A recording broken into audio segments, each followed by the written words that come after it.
Welcome to Husband Talking. Explore riveting tales of infidelity with us. Please subscribe and like to stay updated. Let's begin. My name is David Brown. I was once married to Amy Brown. We had spent around 15 years together when everything crumbled. Naturally, I was held responsible. That's what occurs to the innocent men in our delightful divorce courts in this country. Blame the man, and then grant the ex-wife complete custody so she can inform the children about how terrible their father is. I truly believe the divorce laws in this nation were created by a group of feminists who dislike men and aim to ruin anyone with male anatomy. As I said, we had been married for 15 years. We had 2 kids, a 13-year-old son and a 15-year-old daughter. I thought everything was going great. I loved my wife and I was sure she loved me. Our kids were smart, athletic, well-adjusted, and good-looking. Sophia was a daddy's girl, and Ethan was a friendly and athletic boy. I was making decent money as a software engineer, and Lisa had a good job working as a financial analyst. We both worked out to keep in shape and were both fairly good-looking. As I said, Sophia was a daddy's girl through and through. She seemed to idolize me, and I was wrapped around her little finger. She seemed to be good at math and science, so she decided that she was going to be an engineer like Daddy. She got her driver's license the day she turned 15. Like me, she loved driving. From when she was 10 years old, she would be out in the garage handing me wrenches as I worked on the various toys I acquired. I'm an unashamed gearhead. I love old cars, mainly Ford products that I can tinker with and build up. She developed my love for them as well. Some weekends we would go to car shows together and spend the day drooling over those wonderful machines. It just seemed that we were practically joined at the hip almost every weekend. I was also pretty handy at home improvement projects. Sophia was always excited about helping me whenever I did a project around the house. I taught her basic plumbing, electrical work, drywall, and painting. She was right there with me when I installed new appliances. She even helped me with a new concrete slab that I put beside my shop. While Sophia would go to her mother for female issues, which I was very happy about, it was me that she would come to for advice and help with everything else: homework, drama with her friends, advice on things she was thinking of doing, boys, etc. We were very open and honest with each other. When she got into some trouble, it was my phone she called for help. I had my daddy's girl, and Lisa had her mama's boy. Ethan never really got into cars and mechanics like his older sister did. He was a good student, but science really didn't excite him much. He excelled more in English literature and started talking about becoming a lawyer. Sure, Ethan and I hung out as well, but he seemed to be more attached to his mom than to me. Lisa seemed to be a bit off for the last couple of months. There was nothing overt, but she just seemed to be a tad distant and would kind of zone out for a minute or two lately. I asked her a couple of times if everything was okay, but she would just blow me off and dismiss my concern. Usually, I quite enjoyed it when she would blow me off, but this was not that type of blow-off. Again, nothing really overt, but just a bit off. It was on a Friday evening. I had just gotten home from work. It was 6, my usual time getting home on a Friday evening. I saw that Lisa was already home. As usual, I walked in the door and called out that I was home. Unusually, there were no smells of dinner cooking. Also, Sophia didn't come down and greet me. Granted, she's a teenager now, but she usually greets me if she's home. She and Ethan must still be out with friends. Oh well. I set my briefcase in my office and went upstairs to change into more comfortable clothes for the evening. When I walked into the bedroom, I saw that my wife had laid out her little black dress, sexy underwear, stockings, and her 6-inch high heels. That explained the lack of smells for dinner. Obviously, we were going out tonight instead. I wish she would have given me a heads-up on it, but I hadn't made any other plans anyway. Lisa was still in the bathroom applying her makeup when I walked in. "Where are we going, sweetheart?" I asked as I started to take off my dress shirt. "We aren't going anywhere," she replied. That was odd. "Well, if we aren't going anywhere, why are you getting all made up and have a sexy outfit laid out on the bed?" I said. "We aren't going out." "I am." "Really? And just where do you imagine that you are going dressed like that without me? Also, where are the kids?" I had a bad feeling about this. The kids are spending the night with friends.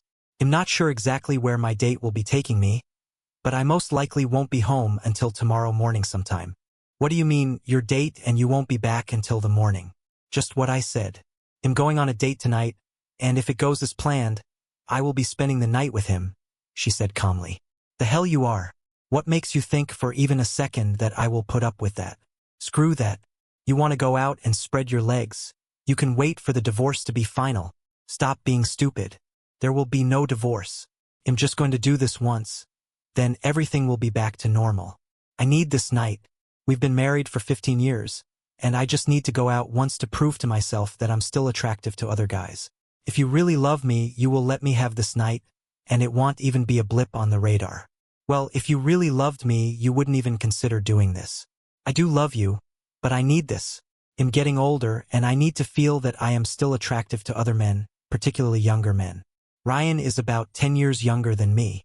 He's been flirting with me over the last 6 months, and I decided to finally take him up on his offer.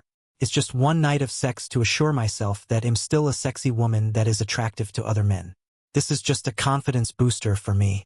I've been noticing a few lines and a couple of gray hairs have started sneaking in, and I need the boost to my ego. I don't need this, and I'm not going to put up with it. You remember that part of the wedding vows about forsaking all others? You do this, and you are breaking your vows. Don't be silly. This is just a one-night thing. After I get back home, I will never do it again. Promise. Are you stupid? Or is it that you believe I am stupid? After breaking the vow you made to me in front of God, family, and friends, do you honestly think that I would ever believe a simple promise from you made in private? Simply put, if you go through with this, we are done. You walk out that door, and I will be meeting with a lawyer as soon as possible. Don't be an idiot. There will be no divorce. I will come home and be the loving, devoted wife I have always been. If you try to divorce me, I will fight it as long and as hard as I can. You will end up losing the house, most of the assets, and I will get full custody of the kids. Furthermore, I will do everything I can to screw up your visitation, and I will put the entire blame for breaking up the family on you. I will make sure that your kids end up hating you. I was shocked at her words. You claim to love me, yet you would do all that to me? Damn right I would. I do love you, but if you try to divorce me, I will fight you on it. I don't want to lose you, so I'm just giving you the consequences of your actions. Look, I told you that I just need this one night to prove that I am still attractive and sexy. Yeah, well, what happens in a few more years? What about the next time that you start to think that you are still getting older and wonder if you can still attract a younger man? Let me guess, he has a big tool, and the gossip around the water cooler says that he is a great lover. He'll bet that he's hit almost every woman that you work with too. I promise that won't happen. And yes, there has been some gossip that I've overheard. I admit that I am curious, but it will just be sex. There won't be any love involved. You have nothing to fear from him taking me away from you. As I said, this is just a one-time thing to get this out of my system. Maybe you'll even learn a thing or two that will spice up our sex life. A couple of new tricks will liven up our lovemaking. If you follow through with this, I already told you the consequences of your actions. If you call him right now and cancel, we can go through marriage counseling and work to save our marriage. Don't be stupid. We are going to be fine. If you really insist on counseling to heal your bruised little ego, we can talk about it when I get back tomorrow. With that, she continued to get ready for her date. I changed into a pair of jeans and a t-shirt and then left the room. She was downstairs a little while later, dressed in the clothes she laid out. She had her little clutch and was inspecting herself in the mirror by the door. I was sitting in my recliner in the living room. I heard a honk from a car outside. He's here. I've got to go. They'll see you in the morning, she said as she walked over to give me a kiss goodbye. I turned my head and leaned away from her. She ended up kissing air. She stood back up and regarded me with a frown. Fine, be that way. Once you get over your little hissy fit, everything will be back to normal. With that, she turned and strode towards the door. I made one last play. If you walk out that door, we're done. You better think really hard on whether this is worth throwing 15 years of marriage away. She turned to look back at me. I'm not throwing anything away. As I said, it'll be back, and everything will go back to normal. With that, she opened the door and walked out. I began crying for the loss of my marriage and the woman I had loved exclusively for the last 18 years. 15 years of marriage, 1 year of engagement, and 2 years of exclusive dating. I had no idea how she could do this to me. She had never expressed any dissatisfaction to me. We had a decent sex life, and she never mentioned wanting more. I would have gladly given her more if she wanted it. We hadn't been fighting about anything. Sure, there were some disagreements, as there are with all couples, but we discussed things and came to mutual agreements on them. I had decided what I was going to do if she went through with this. After half an hour, I finally got up and went to work. I guess I waited that half hour for her to come to her senses and come back. Obviously, that wasn't happening. I went upstairs and began my plan. It really wasn't much of a plan, but it was the best I could do at the time. It was a fairly large 4-bedroom house: master bedroom, Sophia's room, Ethan's room, and a large guest bedroom. The guest bedroom was actually a second master bedroom with a private bathroom. We had used it for when either her or my family visited. We would also use it for the kids' sleepovers. Now it would be my temporary bedroom. It took me about 2 hours to completely move out of our old bedroom and into my new bedroom. I was under no illusions about what would happen in our divorce. This was a no-fault state. What that means is that the divorce laws in this state were written by man-hating feministic witches. Basically, unless the wife was convicted of some major felony and sent to prison for at least a decade, the husband got screwed. It didn't matter if the husband was a completely innocent victim, the wife would end up with the house, kids, child support, maintenance, and the husband would be stuck with all the bills. She gets the gold mine and he gets the shaft. After getting my new temporary living quarters squared away, I went down to my home office and got onto our online banking. I had opened up another account just in my name a few years ago. It wasn't for any nefarious purposes, it was just so I could buy her gifts and she would be surprised. We both had access to our finances, and there were a few times when she went to check on our finances and happened to see a purchase I had made for her. Needless to say, there wasn't much of a surprise for her birthday or Christmas. Thus, I opened a new account in just my name strictly for purchasing her presents and keeping her from knowing what she was getting in advance. I decided to repurpose that account now. She knew about it, but she didn't have any access to it. First off, I transferred exactly half of our checking and savings into my personal account. Next, using the remaining money in the joint account, I paid off and canceled all our credit cards. I then applied for a couple of new cards in my name only. Yes, I should have paid everything off before transferring any money, but I decided it was better to pay back whatever a court ordered me to than to try and collect anything from her.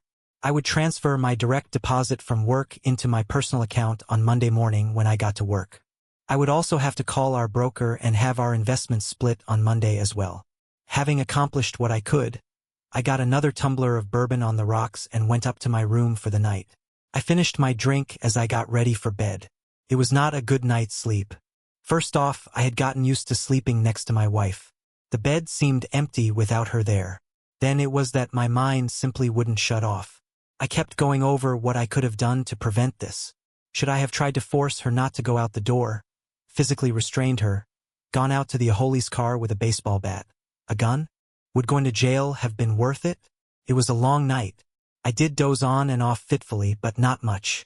I finally decided to get up as light began coming through the window. I was still tired, so I decided to shower more to help myself fully wake up than anything else. After shaving, showering, and brushing my teeth, I put on jeans and a t-shirt and went downstairs. I ate breakfast and drank a couple cups of coffee while reading the newspaper. It was 9 in the morning when Lisa walked back into the house. I was in my office on the computer looking at apartments to rent. I had already researched lawyers and made an appointment for Monday afternoon through their online scheduling. "Good morning, honey. I'm home, just like I promised," she cheerfully greeted as she breezed into the house. I just ignored her. Throughout the night and this morning, my rage began to build at what she had done. I realized as I was drinking my coffee this morning that I had done nothing to deserve this disrespect from her. I also realized that there was nothing I could have done to prevent what she did. This was all on her. If I had somehow managed to stop her date last night, she would have just done it again another time. There are a lot of people who say you can't stop loving someone suddenly. Perhaps they are right. What you can do is turn that love into hate. The opposite of love is not hate, it is indifference. With hate, there is still emotion involved. Marriage counselors often can save a marriage if there is hate by turning that back into love. If there is indifference, there is no chance at all. All my love that I had for my wife yesterday before I got home had now been channeled into hate. It was remarkably simple to do. All I needed to do was to focus on the lack of respect she showed me. Then I added her threats to me if I didn't go along with it. Adding to that was her dismissive attitude towards my feelings. I had several hours to focus on all that. "Honey, where are you?" "I'm home, just like I said. I even cleaned up before coming home for you, honey." I heard her calling out as she went around the house looking for me. "Oh, there you are," she said as she opened the door to my office. "I'm back. And now everything can go back to normal," she continued as she came over to my desk. She moved around the desk with her arms out to give me a hug and kiss. I shoved her back. "Keep your filthy, diseased lips away from me, you nasty woman. God only knows what have touched or what nasty has been in that mouth of yours." Her eyes sprang wide open in shock. I had never talked to her like that in all the years we've known each other. I continued before she could even think about responding. "You need to go down to the clinic and get a full battery of STD tests done. I want to see a notarized clean report from you before I ever allow you to put your filthy paws on me again. As far as sex is concerned, I wouldn't screw your disease-ridden holes with a 10-foot pole, even if I put a dozen condoms on it. Over the top? Probably. Did I care? No." I watched her facial expression turn from shock to anger. I was hoping for realization of what she had done and remorse. "I can see that you are still dealing with your bruised ego. I'm gonna go up to our room and take a nap. I had a long night and I want to rest for a while. Hopefully you will have calmed down and we can talk later. I expect a full apology for your rudeness this morning." With that, she turned and stormed out of the room. I couldn't help but smile as I anticipated her quick return. I was not to be disappointed. "What the hell did you do?" I heard her scream as she charged back. "Where are your clothes? Where are all your toiletries? What the hell do you think you are doing?" She ranted as she stormed back into my office. "What do you mean?" I asked calmly. "All my things are exactly where they are supposed to be." "What are you talking about? Your closet is empty, your drawers are empty, your area on the vanity is empty. What do you mean that everything is where it is supposed to be?" As I said, my clothes are neatly hanging in my closet or folded and in my dresser. My toiletries are sitting neatly where they belong in my bathroom. They are not. I just told you that your stuff is not in our bedroom, she exclaimed in exasperation. "Ah, now I see your problem. You see, you are still mistakenly thinking of your bedroom as our bedroom. I just told you that all of my stuff is where it belongs in my bedroom." "You mean?" "Yes, I told you that I would not put up with it, so I moved out of your bedroom. You'll be staying in my new bedroom until I find an apartment and move out." I thought about telling her about our finances, but screw it. Let her find out on her own. Besides, no sense in spoiling the surprise before I can take care of the investments. Her eyes narrowed in irritation. "We will discuss this later. I will give you a week to get over your little fit. Then I expect you to move everything back and we will go back to normal. Not until I have that notarized report stating that you are free from all diseases." I shot back as I turned my attention back to the computer. I stayed in my office for most of the day. The kids came home early in the afternoon. I briefly wondered how long it would take them to figure out that there was a problem. I found a few apartments that looked good, so I filled out the forms and scheduled appointments to look at them on Tuesday. I then printed out our financial statements. I would need that for the lawyer on Monday. While I was under no illusions about having the house sold, I figured that getting a value on it might help in the settlement. Theoretically, she would only have the value of the equity. Wishful thinking, but still. I spent the remainder of the day researching the divorce laws in our state. I knew that I was going to get screwed over, but at least I would have some sort of idea of how bad. That would help me plan if nothing else. "Daddy, dinner is ready," Sophia said as she stuck her head in the door. "Okay, sweetie." Lisa was smiling brightly when I stepped into the kitchen. It was obvious what the plan here was, killing me with kindness and showing me what I would be losing by not accepting what she had done. She had gone all out. She had dressed up and put on her makeup. Her hair was done in the style I liked. She had spent some considerable time in the kitchen that afternoon to make my favorite meal. As I entered the kitchen, she came over to me and handed me a glass of wine. "I poured you a glass of wine," she said as she handed it to me and leaned in for a kiss. I saw the hurt in her eyes as I leaned away from her. I took the glass from her, walked over to the sink, poured it out, and set the glass on the counter. I then pulled a tumbler out of the cabinet, put a couple of cubes of ice in it, then poured a couple of fingers of bourbon in it. There was no way that the kids sitting at the table didn't notice that. Moving over to the table, I sat down and began chatting with the kids. I never even acknowledged my wife. Dinner was obviously strained. I kept up the conversations as much as possible with the kids, but it was blatantly obvious that there were serious problems. It didn't help that I never even put anything on my plate, much less ate anything. These dishes were my favorites, but I just passed the bowls and platters along without even looking at them. I just continued to try and make conversation with my kids as I sipped my drink. "Dad, are you going to eat anything?" Ethan finally asked. "No, not hungry," was all I replied. After the most awkward dinner in the history of mankind, I simply got up, refilled my drink, and headed back to my office. I didn't even bother to help clear the table. About half an hour later, I shut down the computer, got the keys to my truck, then left the house to go to a nice quiet restaurant for dinner. After that, I went over to a bar for a couple of drinks. It was pretty late by the time I got back home. I saw that the light was still on in Lisa's bedroom, so I made sure that when I closed the door to my room, it made enough noise that she would hear it. I locked the door, then slid a chair under the knob. As I was getting ready for bed, I heard her try the knob, then knock. She tried to get me to open the door for about 5 minutes before finally giving up. I was up early the next morning. I decided that today would be a football day. There were 3 games on morning, afternoon, and night, and I would watch them all. Yeah, there were weekend chores to do, but I decided to ignore them. Screw it. I wouldn't be living here much longer, so Lisa could just get someone else to do it. I had already drunk most of the pot of coffee and began getting ready to make omelets for breakfast. I had already finished mine when Sophia came wandering into the kitchen. "Hey, sweetie. Omelet?" I asked. "Sure, Dad. Thanks." She got her juice and sat at the table as I began cooking her food. A few minutes later, Ethan made his appearance. I told him I would make his as soon as I was finished with his sisters. Sophia was eating her omelet as I was cooking Ethan's. I heard Lisa in the hallway, so I poured the last cup of coffee into my cup and turned the pot off. She came shuffling in, got a cup from the cabinet, then looked at the empty pot. "You couldn't even leave a cup for me?" She glared at me. "Pot's right there. You know how to make it. Whatever. So you're making omelets?" "Made them. Just finished, but feel free to make yourself one," I answered as I slipped Ethan's onto his plate. I used the last of what I had made for his. I had even already put all the ingredients away. Screw her. Having taken care of the kids, I left the kitchen. It was just before noon. I was in the living room with the morning game on. Lisa came in carrying a plate and a bottle of beer. She set it down on the coffee table in front of me. "I brought you some lunch and a beer so you wouldn't miss any of the game," she said cheerfully. Without so much as a glance at her, I took my foot and swept both the plate and bottle off the table and onto the floor. She just stood there with her mouth open in shock.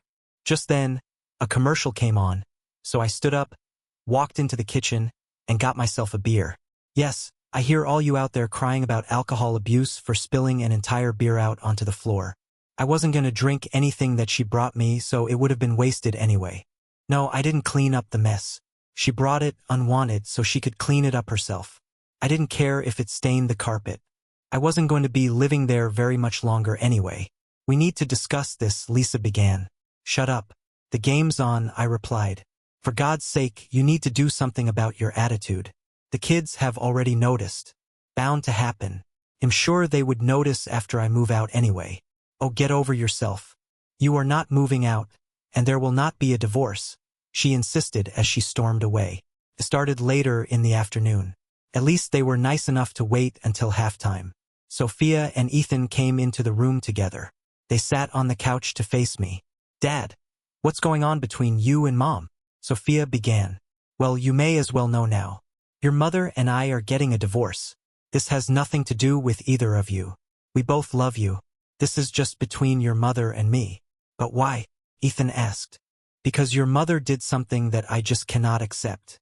She did it even after I told her my feelings on it, but she still did it. She wasn't even the least bit remorseful for it." "You mean when she went out on her date Friday night?" Sophia asked. "You know about that?" I was actually surprised. "Well, yeah. Mom told us that you weren't happy about it. So you know that she cheated on me, then?" "No, she didn't. She said that she told you about it beforehand, so it wasn't cheating. She didn't sneak around behind your back to do it, and that was the only time she has ever done anything like that," Ethan explained. "Yeah, Dad. Besides, it was only one night out of the 18 years of you two dating and being married. She said that if you really loved her, you would just let her have that one night and move on," Sophia added. I was honestly flabbergasted. It also hurt that my daddy's girl was not even bothering to understand my position. She had jumped over onto her mother's side and wouldn't even listen to my point of view. Really? How about if she really loved me, she wouldn't even consider having sex with anyone else? Come on, Dad. It was just one time, and she promised that she would never do it again. Okay, let's discuss her promises then. A little over 15 years ago, she made a solemn vow to me. She made that vow before God, our families, and our friends. She vowed to forsake all others. There were no exception clauses in that vow. The time limit on that vow was until death do us part. In case you haven't noticed, neither one of us is dead. If she can so easily break that solemn vow she made so publicly, how can I possibly believe any promise that she makes to me in private? Yeah, but you also vowed to stick with her in good times and in bad times, Ethan argued. True. The problem is that your mother breaking her vow broke the contract and released me from my vow. Well, we just don't understand why you would break up the family over one single night, Sophia asked. Why are you saying that in breaking up the family? Why am I getting blamed for what she did? Mom isn't leaving. She wants to put this behind us and move. You are the one leaving and making such a big deal out of everything. If you leave, you are breaking up the family, Sophia insisted. It didn't get any better after that. I tried to explain my position, but they weren't listening. They weren't even slightly interested in my opinion. Lisa had spent the last day filling their heads with her lies. All they knew was that Mommy did something that she really needed to do, and Daddy didn't love her or the kids enough to accept her needs. She convinced them that Daddy's little male ego was causing him to walk out on all of them and break up the family. It was Daddy's fault because he couldn't give Mommy one little tiny thing that she really needed for her happiness. Instead, Daddy was intent on making everyone suffer for his small-minded stubbornness. Really, it was just one night out of the 6,570 nights. 15 years at 365 days per year, plus the one extra day on the 3 leap years. They finally stormed out when it was obvious that I was not going to accept their position. I managed to watch the rest of the game in peace. As the game was ending, I began smelling the aromas of dinner being prepared. It was obviously another of my favorites. I just sat there and watched the after-game show as I waited for the night game. It was the top of the hour, and kickoff would be in 20 minutes. Ethan came in to tell me that dinner was ready. I simply got up, grabbed the keys to my truck, and began heading for the door. Where are you going? Dinner is being set on the table, Ethan asked. I'm going down to the sports bar to watch the game. You'll eat something there, I replied. But Mom fixed. They'll be back after the game. I might hang out for a while after it's over, though. I did hang out after the game. They had a really good burger with seasoned fries. The beer was pretty good too. I only had about 1 beer per quarter, so I was still good to drive. Besides, it was only about 5 minutes from home. Everyone was in bed by the time I got home, so I simply went to my bedroom, locked and blocked the door, and went to sleep. The plate and bottle by the coffee table had been cleaned up by the time I got home. That made me smile. Monday morning, I was up early and out of the house before anyone got up. The first thing I did when I got to the office was call my broker. I explained that I was going to get a divorce and needed him to split all of our investments right down the middle. He created a new account in just my name and moved half our investments into that account. Next up, HR. I took Lisa's name off my retirement account and had them just put Sophia and Ethan on as my heirs. I also gave them my new bank account information to reroute my paycheck there. Finally, I went and informed my boss that I was about to get divorced, so I would be needing some time off for meeting with my lawyer, court dates, meetings, etc. He was cool with it. My lawyer pretty much told me what I already knew. I had the dick, so I would be getting screwed. There was a slight chance that I could get custody, but that was completely dependent on where the kids wanted to live. They were old enough that the court would take their wishes into serious consideration. Based on the conversation I had with them yesterday, I was not going to count on that. Basically, the only reason for a guy to even have a lawyer for a divorce was for the lawyer to be able to apply lube to their ass before the screwing. Otherwise, they would be drilled without lube. I had him start on the paperwork and asked that he have her served at work on Monday. I didn't even bother going home right after work. It was Monday Night Football, so I just drove over to the sports bar. 3 tacos for $1. I had 3 during the first half and 3 more during the second half. I ignored the text messages and phone calls from Lisa. I did respond to Sophia and let her know where I was. Her response to that was not exactly pleasant. I was given the evil eye by all 3 when I sauntered in after the game. I simply went into my office and closed the door. By the time I was done and went up to my room, everyone had gone to bed. Tuesday morning, I was up early and out of the house before anyone else was up again. Work was okay, and I took the afternoon off to look at the apartments. I decided on a nice 2-bedroom unit and put down the deposit. I would be able to move in on Saturday. A trip to a second-hand store netted me a couch, table, and chairs. They were to be delivered on Saturday afternoon. I decided that I liked the bed that I was using, so I was going to take that as well as everything in my home office. They were eating dinner by the time I got home. I snickered when I noticed that they didn't even set a plate for me. That was fine with me, I wasn't going to eat it anyway. I simply went to the refrigerator, pulled out the makings for a huge sandwich, made my sandwich, grabbed a bag of chips and a beer, then went into my office. "Geez, Dad, why are you being such an unholy?" Sophia exclaimed as she came into my office. "Well, Sophia, simply put, your mother cheated on me. She completely disrespected me. Then she threw it in my face. I will not put up with that. I very clearly explained what would happen if she went through with it. She went through with it even knowing what would happen. You can't seriously be breaking up the family over that. Come on, it was nothing. It was just sex. Sophia, someday you are going to be married. Just think about how you would feel if your husband told you one evening that he had a date with a younger, prettier woman, and he was going to spend the night with her. Well, I'm sure I wouldn't like it very much, but if he promised to come back to me and it was just a one-time thing, I would hope that I would love him enough to get past it. Besides, if he told me about it first, it wouldn't be like he was cheating. Oh, sure. Do me one favor when you get married. Look directly into your groom's eyes as you are saying your vows. As you are looking into his loving eyes, when you get to the part about forsaking all others, imagine the love in those eyes turning to utter devastation as you tell him that you are going out to screw another man. With that, I turned my back on her and went back to work. Wednesday evening was the ambush. Both sets of parents were there when I got home from work. People often joke about their in-laws, but I actually got along very well with her parents. They had welcomed me into their family like the son they never had. Robert, her father, was a gearhead like me. His only problem was that he was into Mazdas. Okay, so he had extremely poor taste in cars, but I could overlook that. He had a '67 Camaro that was in pristine condition. Yes, I got along very well with my parents as well. We were not one of those dysfunctional families where the kids grew up hating parents. They were always very loving and supportive of me. Sure, there were disagreements, and they never hesitated to tell me when they thought I was wrong about something. Sometimes we just had to agree to disagree. So I walked into the house and saw the ambush had been set up. I was a bit confused. I understood why her parents would be there. Obviously, they would be on her side. She is their daughter, after all. What confused me was that my own parents were there. That would seem to be counterproductive to her. My parents would agree with me and be on my side. I mean, if she were trying to get me to accept her infidelity, why would she have anyone over that wouldn't be on her side, and who would argue that I was right in divorcing her? You probably already figured out what took me several more minutes to understand. Jack, Robert started the intervention. I want you to know that Helen, Lisa's mother, and I are very disappointed in what Lisa did.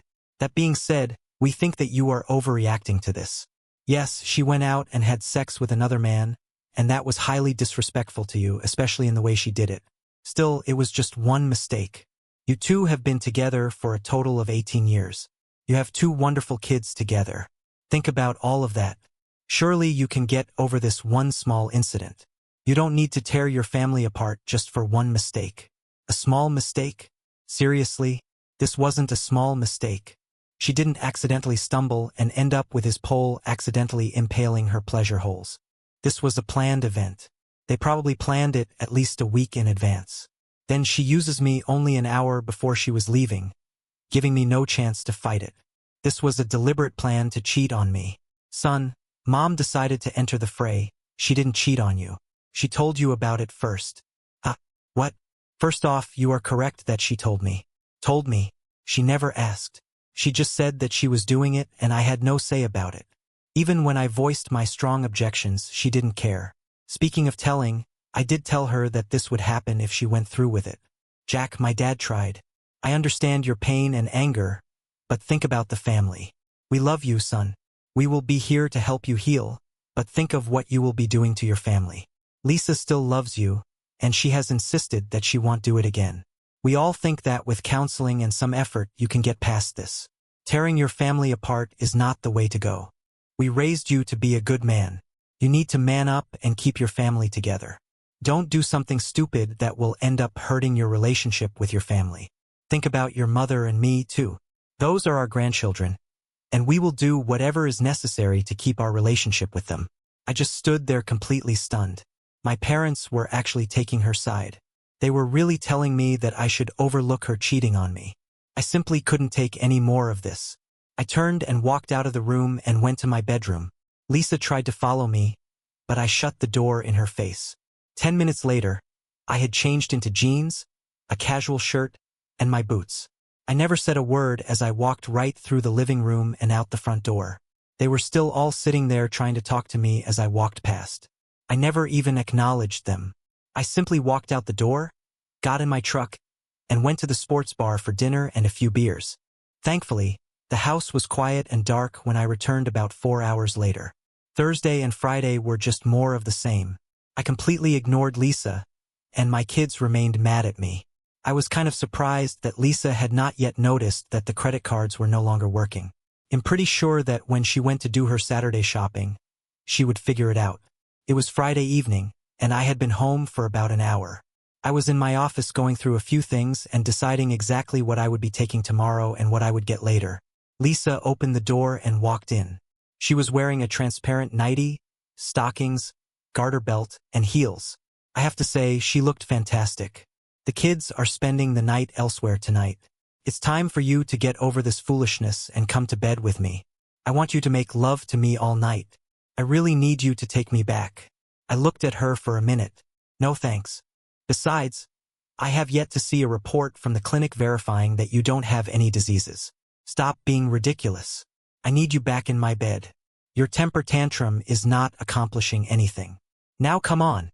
I'm horny, and I need sex. Not the slightest bit interested. Look, if you don't, then I'm gonna have to call Jason again. So much for that being a one-time thing, then. Damn it, it was a one-time thing. But if you are going to keep rejecting me, it's you that is pushing me back to someone else. Have fun. Let me know if you're bringing him here so I can leave. The smoke coming out of her ears and nose as she stormed out of the room took a few minutes to clear. About half an hour later, I heard the front door slam. She practically burned her tires off as she sped down the street. I took the opportunity of an empty house to pack up a few things. I took the bed apart and loaded it in the truck along with most of my clothes. I would sleep on the sofa in my office tonight. Having everything I wanted to take first loaded in my truck, I fixed a bourbon on the rocks and relaxed. The sofa wasn't the most comfortable thing I've slept on, but it was okay. Early the next morning, I was at the leasing office and got the key to the apartment. It took me a bit, but I managed to get everything out of the truck and into the apartment. Thankfully, a couple of friendly neighbors assisted.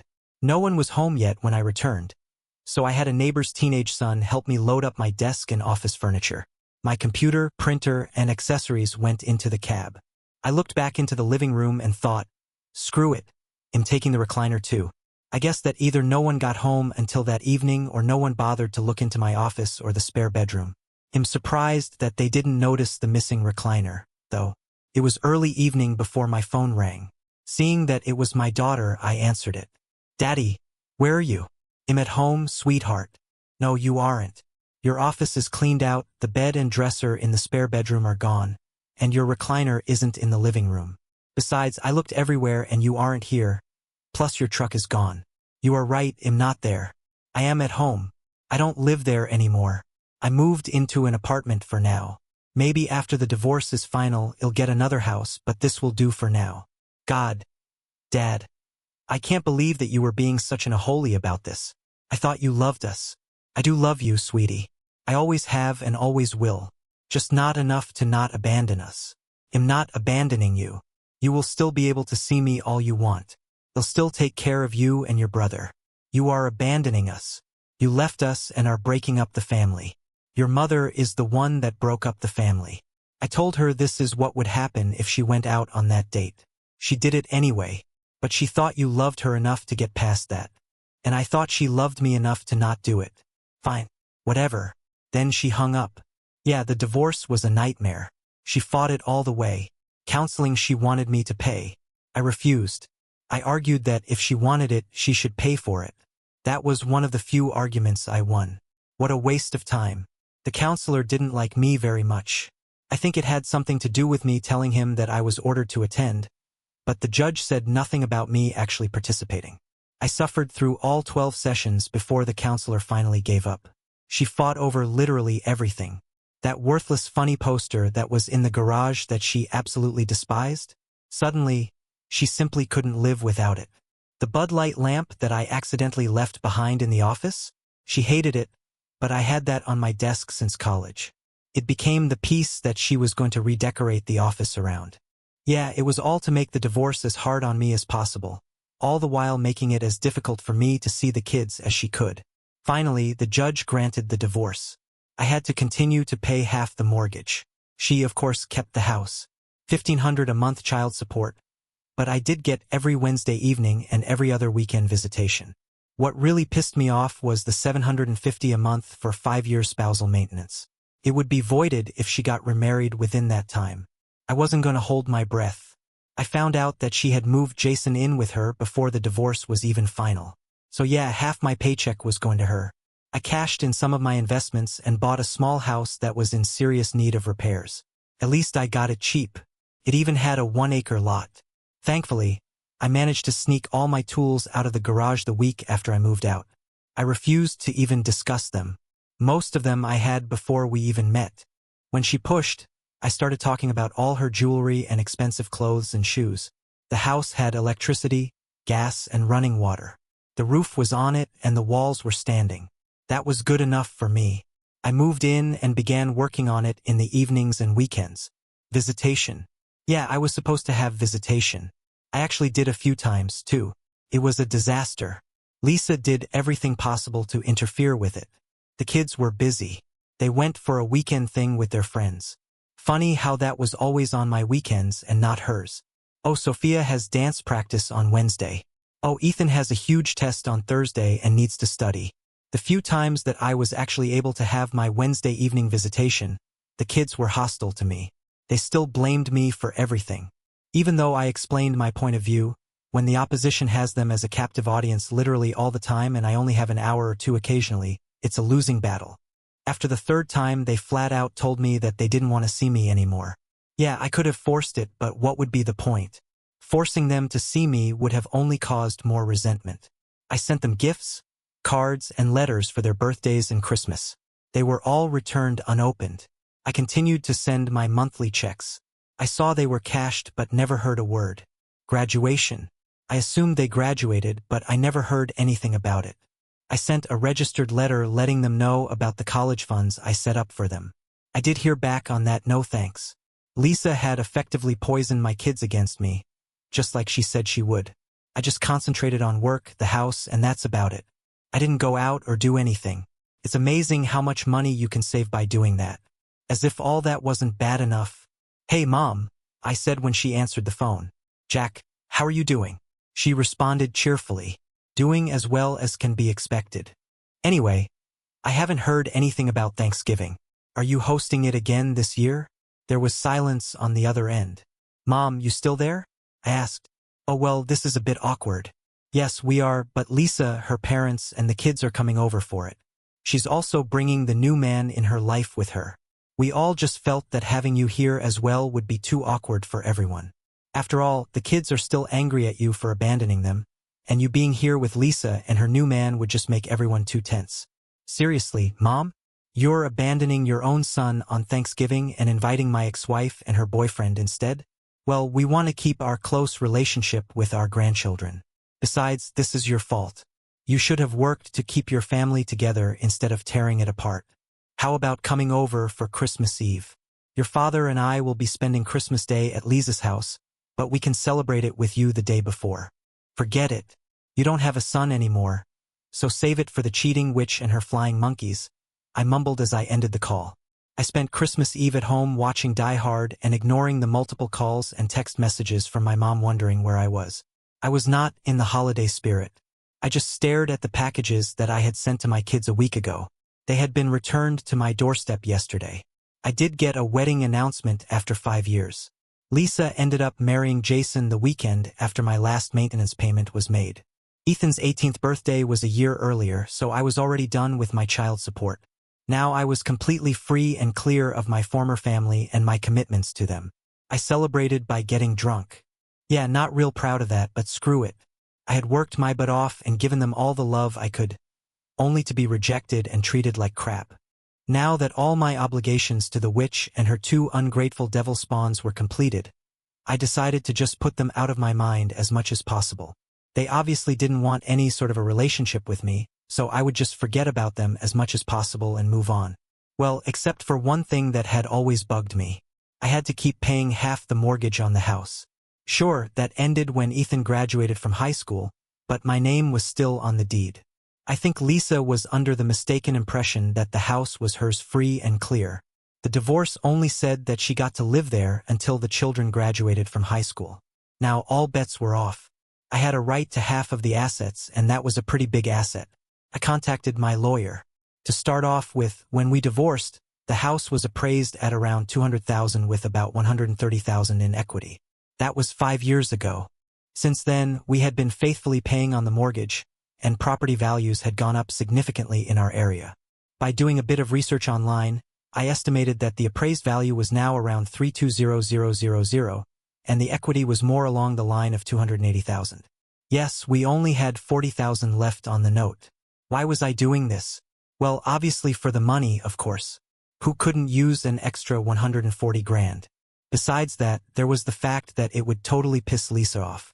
She loved that house, and having to give me a penny for anything would cause her to go through the roof, and I was looking for whatever payback I could get for what she did. This would also reimburse me for all the maintenance and mortgage payments I had to make for her. The call came about a week later. Jack, what the hell is going on? Well, Lisa, there isn't much going on here. Just working and fixing up the house I bought. What's going on with you? I do have to admit my surprise at you calling to see how I'm doing. After all, this is the first time you have talked to me since the divorce. You a holy. Am not calling to see how you are doing. Am calling to see why a realtor just came to my house to look at it and get my signature on the listing contract. Oh, that. Well, it should be pretty self-explanatory. Since both of our names are on the title, she would obviously need your signature for the sale. What sale? I love this house, and I am not about to sell it. Then when can I expect you to get me the check for my half of the equity? Nice try. I got the house in the divorce. No, you only got the use of the house until Ethan graduated from high school. That happened last month. Now, we can either sell it and split the proceeds or you buy out my half. If you think that I'm going to give you 100,000 for a house that is rightfully mine, you're crazy. Well, that proves that I'm not crazy. I'm not asking for 100,000. You could have done that 5 years ago.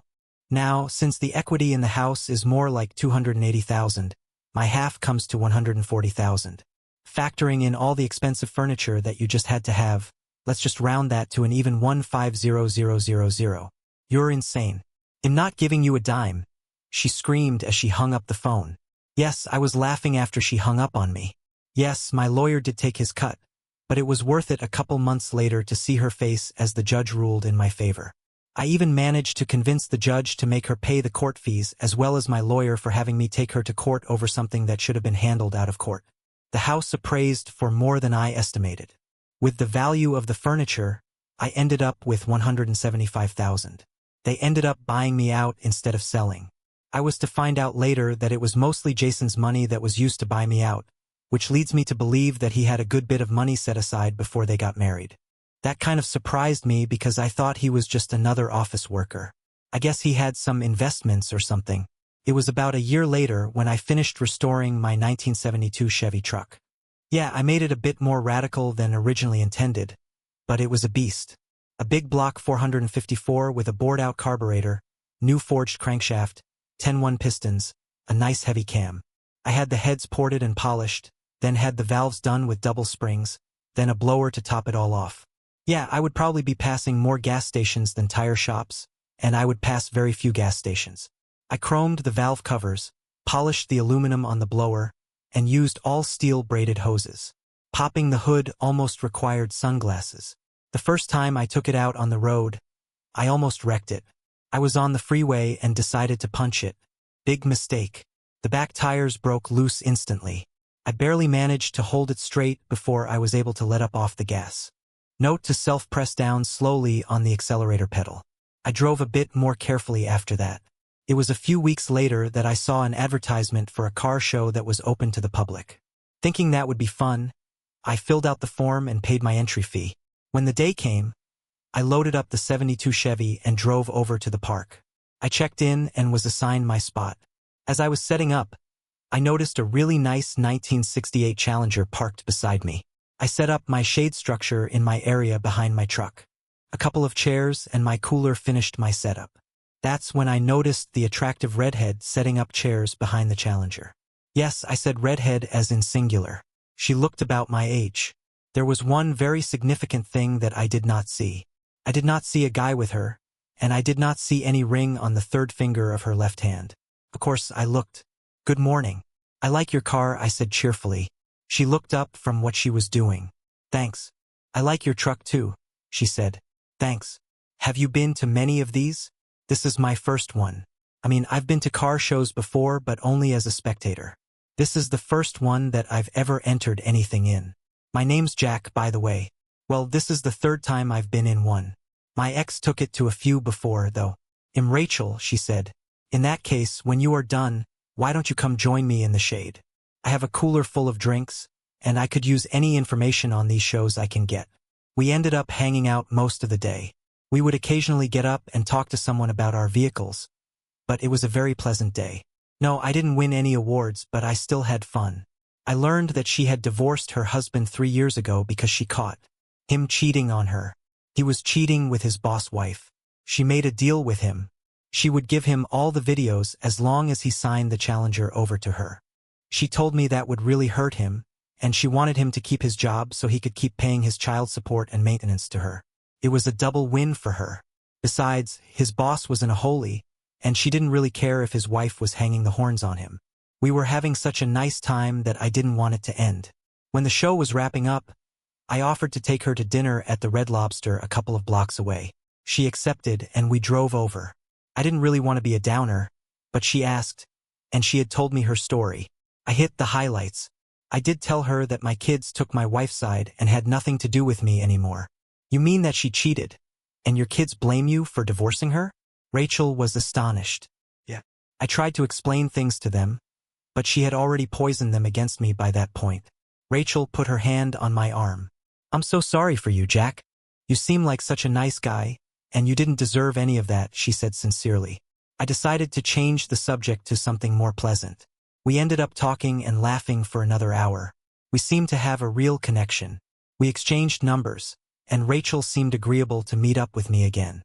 So Rachel and I did get together again. It was the next weekend. I had called, and she had enthusiastically agreed. Dinner and dancing.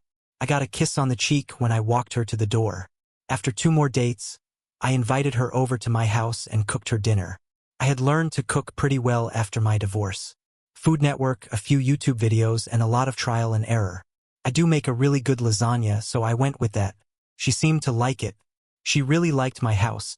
But I did overhear her telling her friend that it definitely needed a woman's touch. I wouldn't have argued if I had been asked. The next weekend, I was invited to her place. Rachel's cooking put my feeble efforts to shame. Even Lisa wasn't as good as Rachel. Couldn't help it. I know that it's rude as hell, but I just couldn't stop eating. I finally had to apologize to her for making a pig of myself. She just laughed and said that was the biggest compliment you could give to a woman who loves to cook. It was 2 weekends later that it happened. I had taken Rachel to dinner and then to a dance club. We had been dancing for a while when a slow song came up. We were pressed together as we swayed to the music. We had graduated to some pretty hot makeout sessions a few weeks ago. She leaned over and whispered in my ear, "Take me home." Frankly, I was surprised. I thought we were having a great time, but now she wanted to go home. I pulled back to look at her. She must have seen the look on my face, and she began giggling. "Oh, you silly man, I meant take me to your home." "Oh, well then." Thankfully, I had my regular truck and not the '72. I'm not sure that I would have been able to keep the tires on the road if I was driving the '72 back home. We ended up doing it 3 times before we fell asleep. I cooked her breakfast before driving her back home. A few months later I asked and she answered. It was a simple ceremony in front of a judge. She moved into my house right after we got married. Life was great. Yes, there were disagreements. Yes, we had our differences as well. She was still a woman and I was still a man. We had to say no on occasion. Still, she respected me, and I loved her just as much as she loved me. The surprise phone call came about a year later. It was a number that I didn't recognize. "Hello?" I said as I answered the phone. An excited woman's voice said on the other end of the line, "Jack? It's Sophia. I have great news." "Really? It's really good to hear from you." It really was good to hear from her. Maybe she was reaching out to reconnect. "I'm getting married." "That's great, sweetie. I'm so happy for you. Anyway, I want you at my wedding." "Oh, sweetie, of course. It's one of the greatest honors for a father to walk his daughter down the aisle, and I also set up a wedding fund for you." "Oh no, Jason is paying for the wedding, and he will be walking me down the aisle. Also, since it would be really awkward for you and Mom to be sitting together, you wouldn't be in the front pew. But I really want you to be there.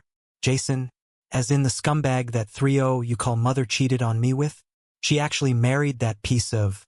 "Look, Sophia, I'm trying to reconnect here, and I wanted to reach out and have you at my wedding. Besides, after you left, she and Jason started seeing each other more, fell in love, and got married. It's actually your fault. If you hadn't abandoned us, she and Jason would never have continued seeing each other." "Okay. I can see that you are still under the impression that your mother didn't do anything wrong, so I will be unable to attend for 2 reasons. First and foremost, I simply cannot support a marriage where I'm sure it will fail. You are more likely to cheat on your husband, just like your mom cheated on me. If he is in any way someone that I would approve of, he would kick your butt to the curb as soon as he found out. Second, you have just stolen the last great honor that a father has from me and given it to a dirtbag that knowingly seduced a married woman. That just goes to show me what a shallow, self-centered you have grown into. Fine. If that's the way you're going to be, don't expect to ever see your grandchildren. If you raise them anything like you are, I want nothing to do with them anyway." "Really, Dad? Mom is right. You really are in a holy." And that's the last I heard of my daughter when I hung up the phone on her. Oh, she tried sending me text messages over the next couple of days, but I just deleted them. There were even a couple of voicemails, but I just deleted them after hearing the first couple of words. It was all the same.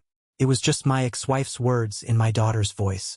She made her choice 10 years ago, and she could live with the decision. This so-called olive branch was nothing but an insult. She could take the entire olive tree and shove it up her butt. Well, so much for any chance of a relationship with my former daughter. Pretty sure that there will never be a relationship with Ethan either. Yeah, it hurt. They still blamed me for what their mother did. I just set my phone down and moped out to the shop. Instead of wallowing in my sorrow, I would lose myself in working on the 1963 Chevy pickup I pulled out of a field a couple of months ago. This one wouldn't be as radical as my 72. I wanted to be able to drive this one a bit more. I was rebuilding a 350 that was just slightly beefier than stock. I never even saw Sophia sneak around the corner and pick up my phone. I didn't even realize that she was home. Let's see the story from Sophia's side. I was so pissed off at my dad. Here I was trying to reach out to him, and he has the gall to talk to me like that. It was his fault that our family was torn apart. I tried to be nice and invite him to my wedding, and he just throws everything back in my face. I was hoping that he would finally take responsibility for what he did to our family. I looked down and saw my phone ringing. I didn't recognize the number, but there were a lot of calls like that when planning a wedding. "Hello? Is this Sophia Johnson?" "Yes. Can I help you?" "Yes, you can. You can stop calling my daddy and being a cast iron witch to him. He is the best man that I have ever known, and he doesn't deserve a stupid, spoiled brat like you calling him and reminding him of the pathetic excuses of humanity that you are. I swear you and your family are a waste of breathable air. Who the hell are you?" "My name is Leah Williams. I'm your sister. My mom married your former dad, and he adopted me. I love him with all my heart, and I would never even think of disrespecting or dishonoring him in the slightest. You are an insult to daughters all over the world. I know all about what happened. Your 304 of a mother went out on a date, completely disrespecting her husband, and drilled another guy. The really sad part about all that is that you seem to be okay with that. Let me tell you, my biological dad cheated on my mom. She didn't even hesitate to kick him to the curb. You can also bet your skanky butt that if my mom ever cheated on my dad, I would be right there helping my daddy carry her bum out with the rest of the trash. Yes, even though he isn't my biological father, he is the most decent, caring, compassionate person I've ever met. I'm thinking of sending your 304 of a mother a thank you card for being such a big a holy to let him go. If it weren't for her abject stupidity, I wouldn't have him for a father now. Oh, and you can also tell your grandparents that they have another granddaughter, but I have absolutely no desire to have any sort of a relationship with anyone so despicable as to reject their own son for a cheating 304 and her backstabbing offspring. There's one more thing that you can do for me. As you are saying your joke vows, look in your husband's eyes and think about when he decides to cheat on you.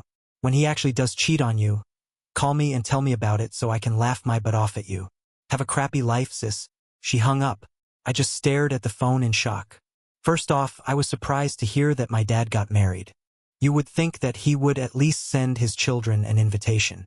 Then, hearing that I now had a younger sister as well, there was a strange thought that flew into my mind. I couldn't help thinking that she sounded a lot like me before Mom talked to Ethan and me about how Daddy was leaving and gonna break up the family over one minor thing. I had thought at first that Daddy must have had a really good reason for that, and I was thinking that maybe I could live with him instead of Mom. Then Mom explained how she was feeling and just needed this one little thing to rejuvenate herself. After all, it was only just one brief period of time compared to how long they had been together. Besides, Mom was willing to stay together and work things out. It was Dad who was being pig-headed and refused to even try. It was Dad that was leaving. He was the one breaking them up. I couldn't believe how rude she was to me either. She never even gave me the chance to tell her that it was Dad who left us and that Mom was trying to move forward. It was like she didn't even care that it was just a one-time thing that shouldn't have even been a blip on the radar considering how long they had been together. Then she has the nerve to call me all those nasty names. She doesn't even know me. And what was Dad getting so upset about? Of course, Jason was going to walk me down the aisle. After all, he has been there for me for the last several years. I haven't even talked to Dad since Ethan, and I told him how mad we were about him leaving. Besides, Jason was paying almost $20,000 for my wedding. I couldn't even imagine how far the pittance that Dad could put aside for my wedding would go. I was still upset about those phone calls a half hour later when Mom and both grandmas came in. They had been out shopping. Mom immediately noticed my mood. "Honey, what's wrong?" I told Dad about the wedding and asked him to come. After all, I am his only daughter, and I thought that he would want to be at my wedding. I kind of hoped that maybe this would be something where we could build on and maybe start a relationship again. "Oh, that's wonderful," Grandma Johnson exclaimed. "Will he be there?" "We haven't heard from him since he called about Thanksgiving a few years ago." I sighed. "No, he got pissed off when I told him that Jason would be walking me down the aisle and that I thought it would be too awkward for him to be sitting in the front pew with Mom and Jason." "Oh, that's too bad. I thought that he would have gotten over his pig-headedness by now." "Well, if that's not bad enough, I found out that I have a stepsister." About 5 minutes later, what sounded like in three-part harmony, yeah. A girl who said that her name is Leah Williams called me a few minutes after Dad hung up on me. Apparently, Dad married her mom and adopted her. She was not very nice on the phone. In fact, the nicest thing she said was that she wanted to thank my mom for being stupid. Otherwise, she wouldn't have such a fantastic daddy. I recounted both phone calls to them. They were shocked at the vehemence that came from Dad and Leah. Jack got married, and we weren't invited to the wedding? He never even told us about it? "I have another granddaughter," Grandma Johnson whispered to herself. The day of my wedding finally arrived. I briefly thought about what my dad had said and had a moment of sadness that he wouldn't be here on my special day. Oh well, I had reached out to him and he had rejected me. I shrugged it off. After all, this was a happy day. I was going to marry the man I truly loved, the man I was going to be spending the rest of my life with. Jason was beaming in happiness as he took my arm, and we began walking up the aisle to the music of the wedding march. I was overjoyed as I took in all my friends and family. Both sets of my grandparents were there. Ethan was one of Aaron's groomsmen. Everyone was here to celebrate my special day. Tears of joy began to form in my eyes. I looked ahead and saw my Aaron smiling at me as he stood before the minister. As we passed my mother, I could see her beaming at me with pride. She, too, had tears of joy beginning to slide down her cheeks. Jason lifted my veil, kissed me on the cheek, and said, "Congratulations, baby." He then handed me off to my soon-to-be husband. I had a strange niggling in my head when the minister asked, "Who gives this bride away?" And Jason said, "Her mother and I do." Something didn't sound right, but I couldn't understand why at that moment. That soon passed as the minister began the ceremony. I was gazing into the eyes of the love of my life. I was repeating my vows, to have and to hold, in sickness and in health, through good times and bad. Forsa, I couldn't say it. I was staring straight into Aaron's eyes, and I simply couldn't say it. I suddenly thought about what that witch had said over the phone. I was staring into the eyes of my soulmate and suddenly saw him with another woman. The picture suddenly changed. Now I was looking into the dull eyes of a broken man as I told him that I had sex with another man. These pictures were flashing through my mind. The words came out without a thought. I understand now. If I had thought that we had the rapt attention of the audience before, that was nothing compared to what it was now. Aaron was looking at me with concern. Suddenly, it felt as if a weight had lifted.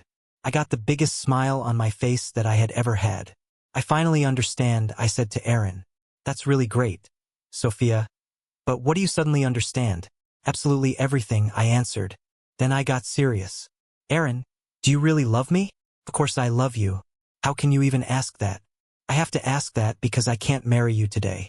I swear I could feel the rush of air blow past me as the entire audience gasped in shock. "We will still get married, but not today. This isn't right and I have to make it right. I'm only getting married once, and it will be for life, so I need to do it right." "Baby, what's wrong?" "Aaron, I love you with everything I have. I'm going to marry you. I will explain everything to you and you will understand completely, but we need to go and begin fixing things. We will reschedule and have our wedding. You're not leaving me at the altar, are you?" "Not a chance. In fact, you need to come with me." With that, I turned to the guests. "I'm truly sorry about this, but I just can't go through with this today. We are not canceling our wedding. We are simply postponing it. We will let you all know when we schedule the new date. We will understand if you decide not to attend, but just think about what a story you will have about today for years to come.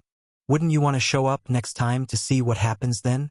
Anyway, to try and make up for some of your disappointment, the reception hall should be ready. Everything is already paid for with non-refundable deposits, so why not go ahead and take advantage of that? It's an open bar, so eat, drink, dance, and party. Don't worry, Jason is footing the bill." With that, I grabbed Aaron's hand and began to head back down the aisle. Suddenly, my mother was blocking my exit, and Jason was standing there beside her. He didn't exactly look pleased that I just flushed over 20,000 down the toilet. I also noticed that all the guests were now focused on this new confrontation. Those that had stood up to begin making their way to the reception had stopped in their tracks to witness the next show. Jason began shouting a bunch of crap about the money he spent, and then I was going to pay him back every cent for this stunt that I just pulled. Then it was Mom's turn. "Sophia, what are you doing? Where are you going?" she asked. "What I'm doing is fixing a mistake I made several years ago." "What mistake?" "The biggest mistake of my life. The mistake I made when I listened to all that you spouted off instead of helping my daddy throw your butt out to the curb. The mistake I made when I blamed my daddy for breaking up the family when it was all your fault for cheating on him. Sophia, I am your mother. I'm not a 304, and you will speak to me with respect." "Really, mother? You're not a 304? Once a cheater, always a cheater." As I looked into Aaron's eyes, I suddenly realized how horrible it would be if he ever cheated on me. I realized how badly I would hurt the man I love if I ever cheated on him. I guess Dad was a pretty good role model for me after all. "You sure as hell weren't." "What do you mean by that?" Mom asked. I could see a bit of fear in her eyes.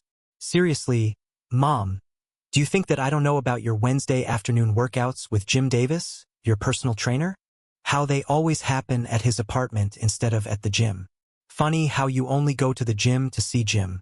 How about how it takes Carlos, your pool boy, an extra hour every 2 weeks because he is screwing your brains out on a chaise lounge after he cleans the pool? What about your gang banging the landscape crew every time after they have finished the yard work? I have some nice videos of that from when I came home early a couple of times, in case you try to deny it. And let's not forget how you always tip Mario, your hairstylist, with a backroom blowjob after every hair appointment. At least Jason is your boss at work, and he doesn't have to worry about you cheating on him with your boss. Am I leaving anyone out? Oh yeah, I almost forgot about Alan Morris, your neighbor. He's been coming over whenever his wife has her girls' night out for the last 3 years. Her eyes darted over to Jason after I finished airing her dirty laundry. Maybe she hoped that he miraculously hadn't heard any of that, even though I said it loud enough to carry through the entire church and he was standing less than 2 feet away. Jason had a look of utter shock on his face. I had an evil thought just then as I looked at Jason.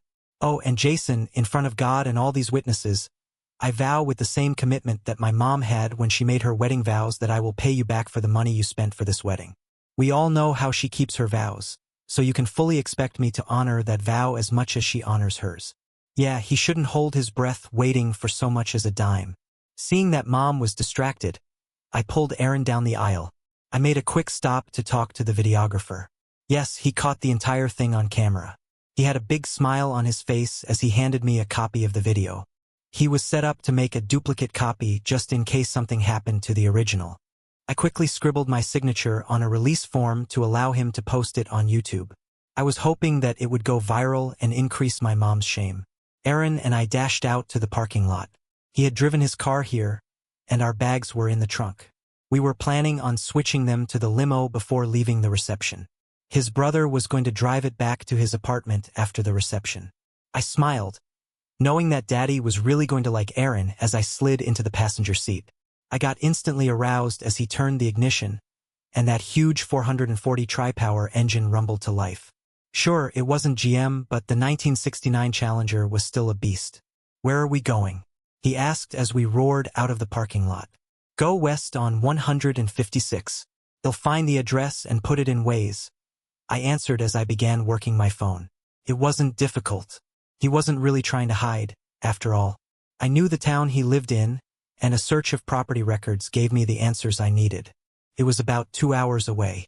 Now, I just hoped that he was home when we got there. We didn't stop to change. I was on a mission and I didn't want to waste time now. Back with Jack's story. It's not a very normal occurrence when you open your front door and see a woman in a wedding dress and a man in a tuxedo standing on your porch.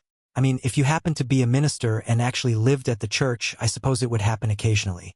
The problem here was that I was not a minister, and I sure as hell didn't live at a church. Even more surprising was that I actually knew who one of them was. I had no clue who the man was, but that was sure as my oldest daughter standing there. My oldest daughter, who made it abundantly clear that she never wanted to see me again. I did seem to recall that today was her wedding day, but I couldn't figure out why she would be here. She should either be at the church reception or on her way to her honeymoon.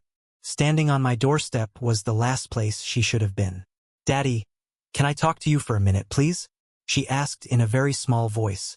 Still being stunned, I moved back and allowed them to enter. I gestured to the living room where Rachel and Leah were sitting. I noticed the shocked looks on their faces as well. Sophia, this is my wife Rachel and our daughter Leah. Leah, Rachel, this is Sophia.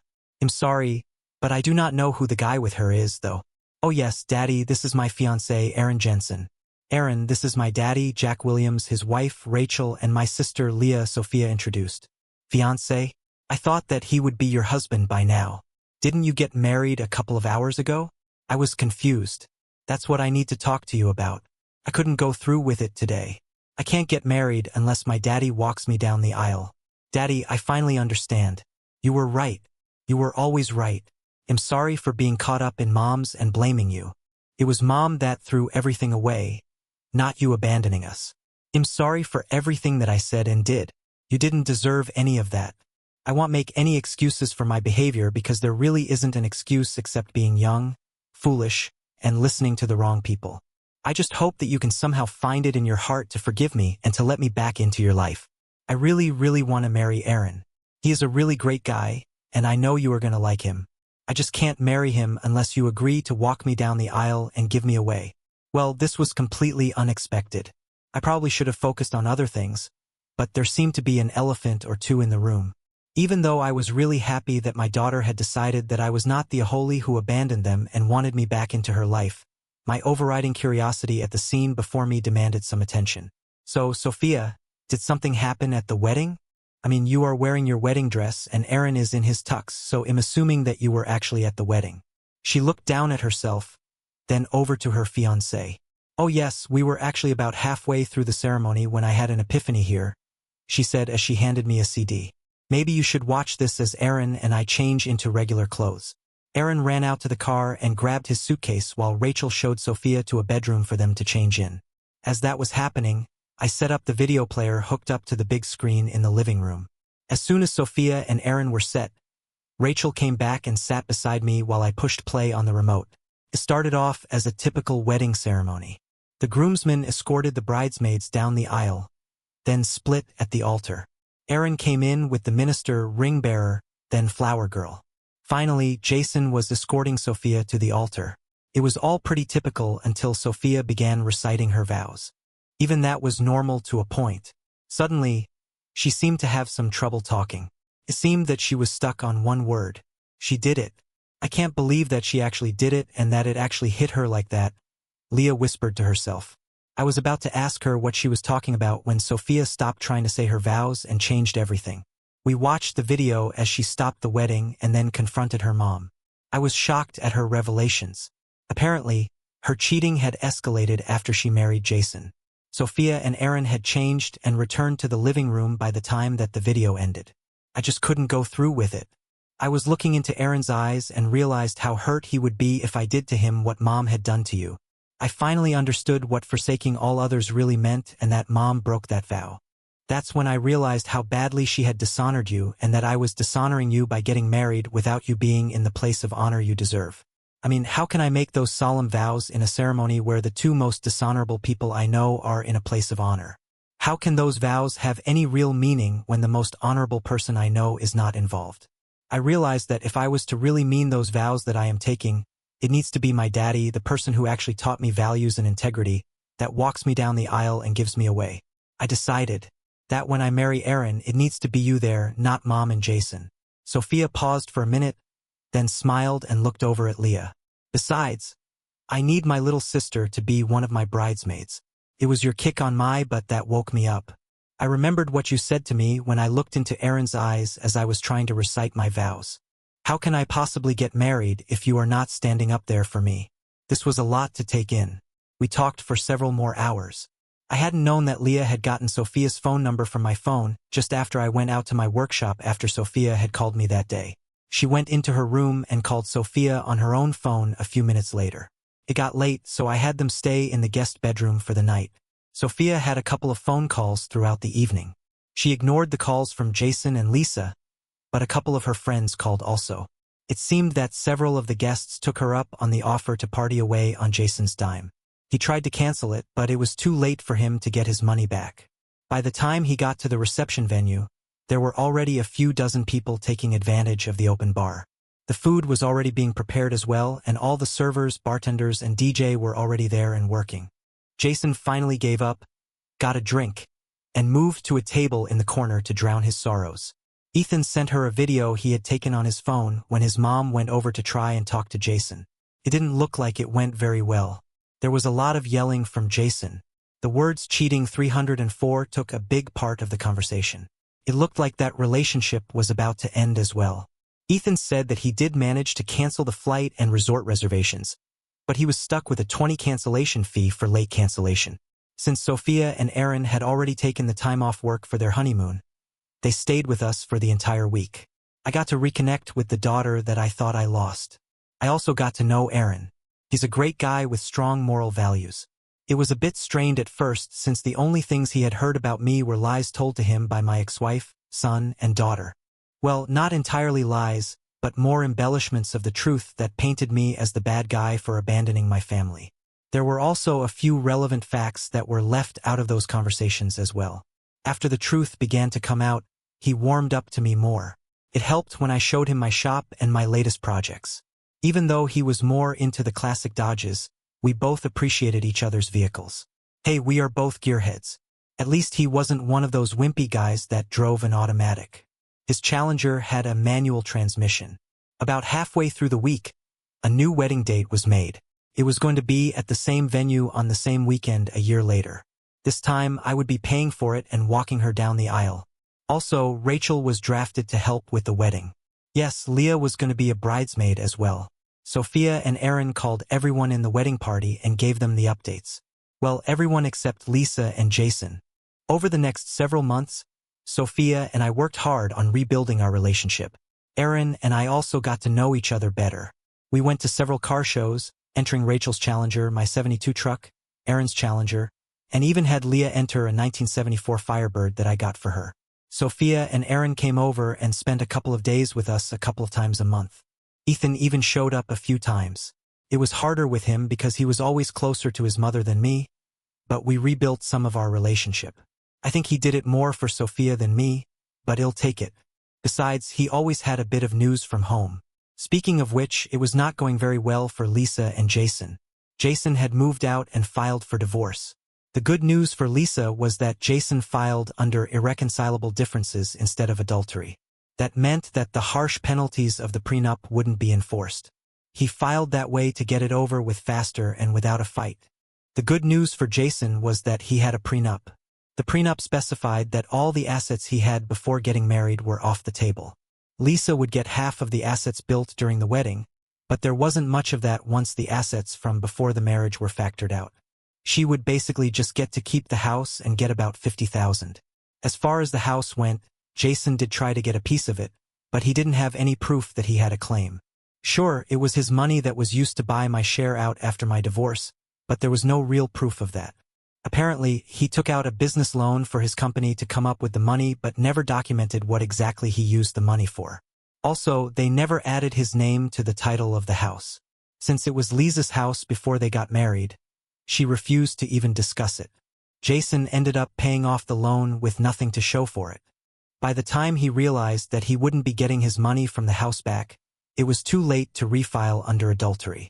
Word about Lisa's affairs spread, and her standing in the community suffered a big hit.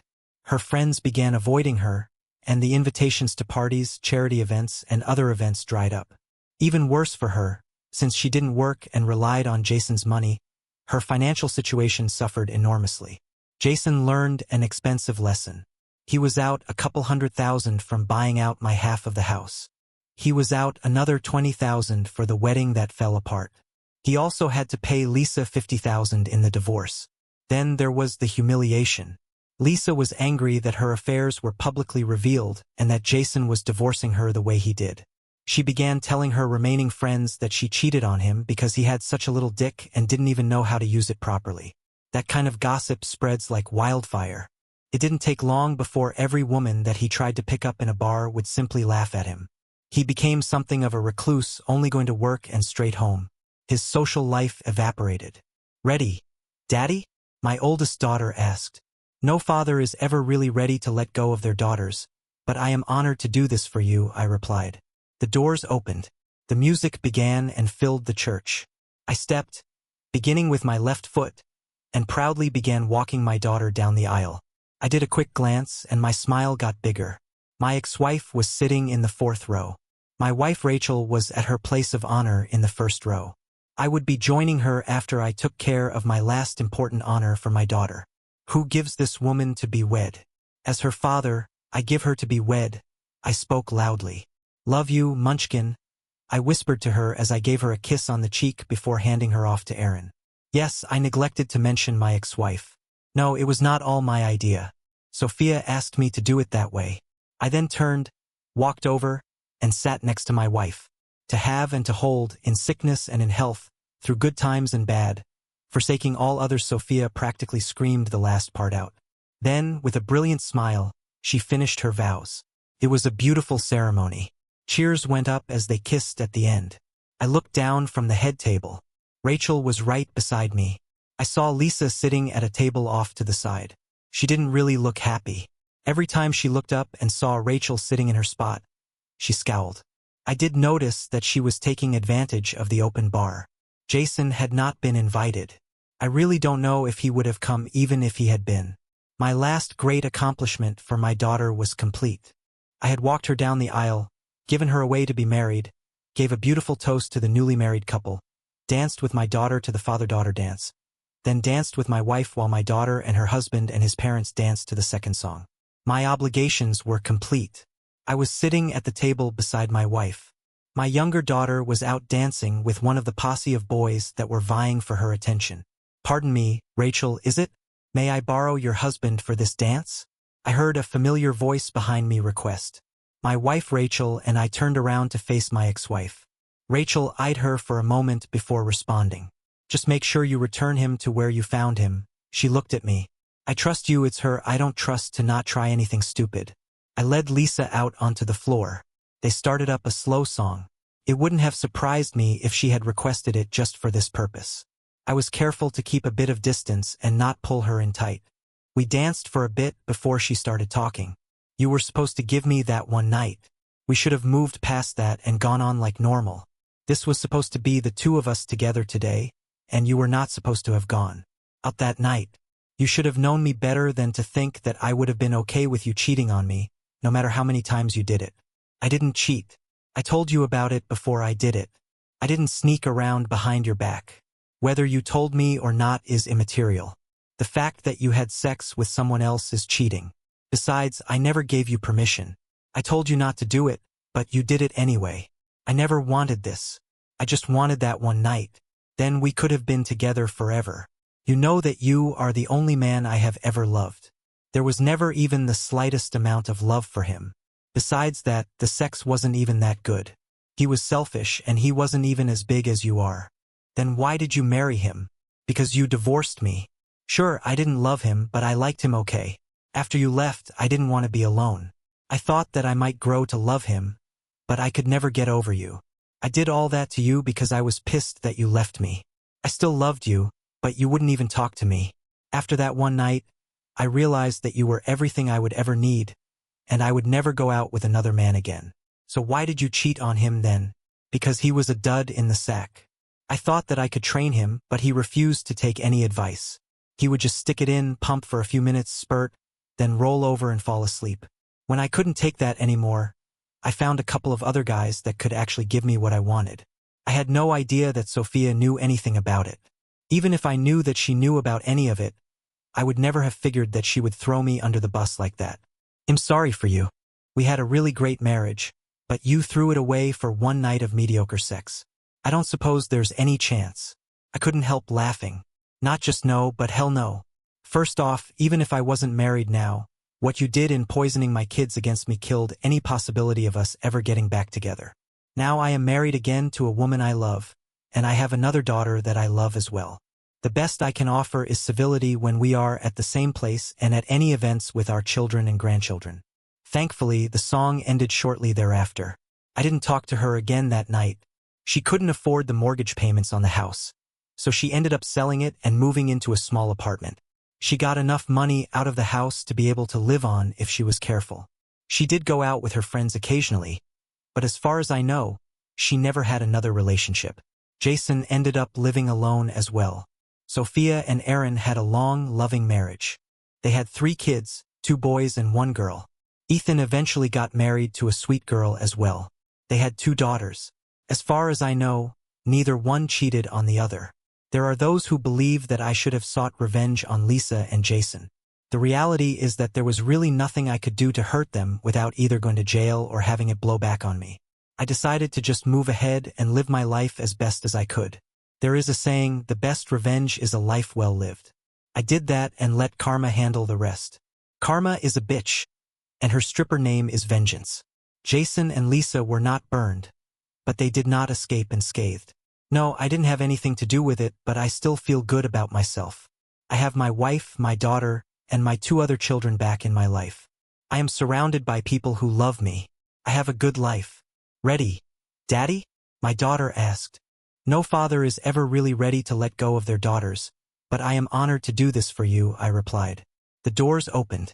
The music began and filled the church. I stepped, beginning with my left foot, and proudly began walking my daughter down the aisle. My wife was at her place of honor in the first row, smiling broadly.